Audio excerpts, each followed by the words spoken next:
Hey everyone, welcome to Jasper's History Facts. Well, today is October the 1st, and on this day in 331 BC, at the Battle of Gaugamela, Alexander the Great defeats Darius III, spelling the end for the Persian Empire. So Alexander the Great is the king of Macedonia, of Macedon. He is spreading his empire more easterly, and he is conquering whatever is in his way. And this is his first and really his only big challenge in another big empire in the Persian Empire.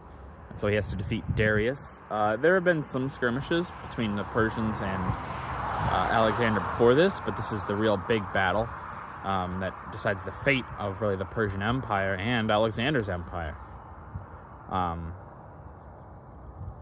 Darius in himself was not an awful commander, but he was going up against his time's best general, you could say, and probably one of the best generals in all of human history, in Alexander the Great. Alexander just could think in ways that many people just did not. He's one of those innovators in combat, thinking of new strategies. That, as well as that he was very set up by his father with a wonderful army. The Macedonian army takes a lot from the Greeks of that time, because Macedonians are sometimes referred to as Greeks. I'm not going to get into that because that's a whole issue now. We're not going to talk about that anymore. but they have these large spears. We call them pikes more now, but that's not what they necessarily call them. And this large formation was just devastating on the battlefield. They have these 10-foot spears that are just gigantic.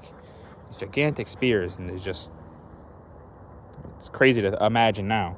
But Alexander is able to then use those spearmen and his cavalry to tactfully defeat Darius.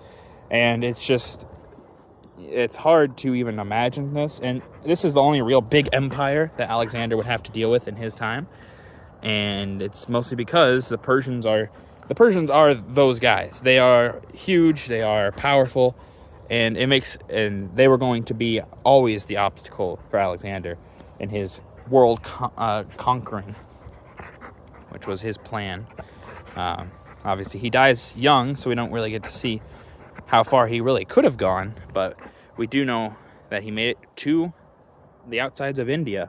So would have been interesting to see if he could have gotten even further. But definitely look more into this battle. It's very interesting, and now you know.